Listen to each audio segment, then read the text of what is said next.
David described the Word of God as perfect, precious, and powerful. He described it perfect because it converts. So, 1 Peter chapter 1, verse 22. Ibasa natin kanina. And why precious? Because he described it as more than gold, fine gold.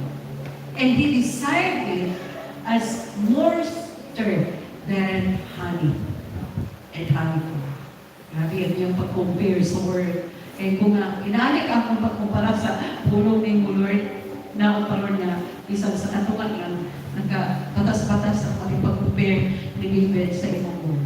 And the last is, it is so powerful that it convects, it cleanses. No? First is, it convects, it cleanses, and it corrects.